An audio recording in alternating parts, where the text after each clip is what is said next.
অৰ্থাৎ এই গোটেই সংসাৰখন ভগৱানৰ। আকৌ কৈছোঁ, ঈশা বাস্য ইদম সৰ্বম যৎকিঞ্চিত জগতং জগত তেন তেক্তেন ভুঞ্জিথা মা গৃধা কস্যচিৎ ধনম। অৰ্থাৎ এই অনন্ত কোটি ব্ৰহ্মাণ্ডৰ যিখন সৃষ্টি ইয়াৰ মালিক হ'ল ভগৱান। আমি মাত্ৰ সেৱক। সৃষ্টি ভগৱান মানে আমিও ভগৱানৰ। ধৰিব পাৰিছেনে?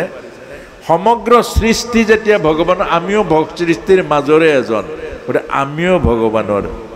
গতিকে ভগৱানত অৰ্পণ কৰি কৰ্ম কৰক, সেই কৰ্মই আপোনাক স্বীকৃতি দিব।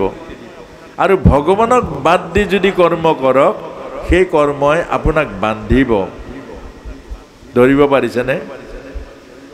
আজি মই গীতাৰ ব্যাখ্যা কৰিছোঁ, আৰু মই কৰিছোঁ জানো, তেতিয়া সমস্ত পাপ পুণ্য মোলে আহিব।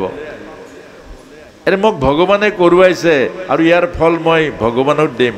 আপোনাক সবে কোনোবাই সেৱা কৰিব, কোনোবাই মৰম কৰিব, কোনোবাই প্ৰশংসা কৰিব, এই ল'লেই মই মৰিলোঁ।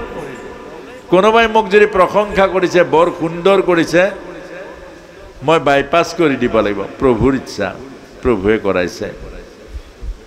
মই ল'লেই বন্দী হৈ গ'লোঁ। গতিকে সকলো ভগৱানত অৰ্পণ কৰি দিয়ক। আজি আপোনাক সবেও এই শুনিছে কথাখিনি, শুনি আপোনাক সবে জীৱনটো ভগৱানত অৰ্পণ কৰি দিয়ক যে প্ৰভু, ময়ো প্ৰভুৰ দাস, মোৰ কৰ্মও প্ৰভুৰ কৰ্ম, এই সৃষ্টিখনো প্ৰভুৰ।